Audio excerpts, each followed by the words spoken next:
Hi guys. तो पैसे आज एक नई कहानी।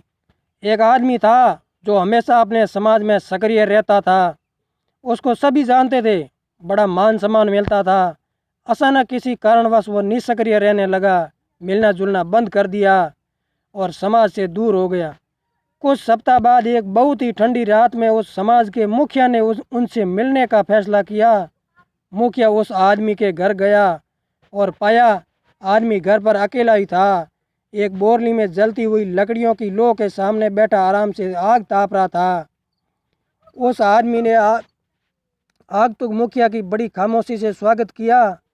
दोनों चुपचाप बैठे रहे, केवल आग की लपटों को ऊपर तक उड़ते हुए ही देखते रहे। कुछ देर के बाद मुखिया ने बिना कुछ बोले उन अंगारों में से एक लकड़ी जिसमें लो उठ रही थी उसे उठाकर किनारे पर रख दिया और फिर से शांत बैठ गया। मेज़बान हर चीज़ पर ध्यान दे रहा था।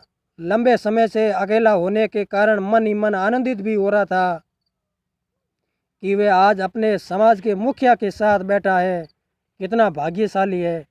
लेकिन उसने देखा कि अलग की हुई लकड़ी की आग की लो धीरे धीरे कम हो रही थी। कुछ देर में आग बिल्कुल बुझ गई, उसमें कोई ताप नहीं बचा।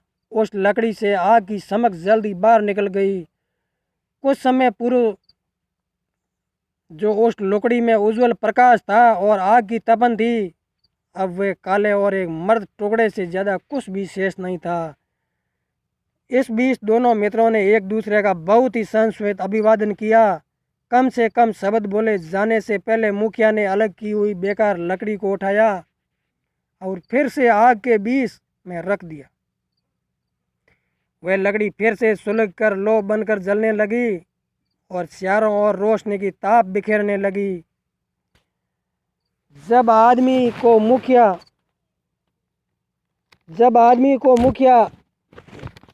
छोड़ने के लिए दरवाजे तक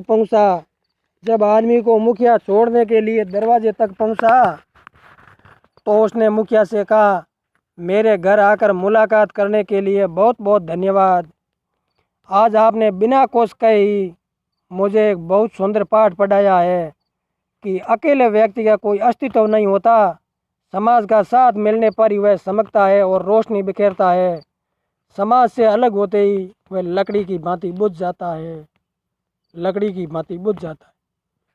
इसलिए मित्रों, समाज से ही हमारी पहचान बनती है। इसलिए समाज हमारे लिए सर्वोपरि होना चाहिए। समाज के प्रति हमारी निष्ठा और समर्पण किसी व्यक्ति के लिए नहीं, उससे जुड़े विचार के प्रति होनी चाहिए। तो अंत में मैं सदैव यही कहता हूँ कि सदैव प्रसन्न रहिए। जो प्राप्त है वही पर्याप्त है।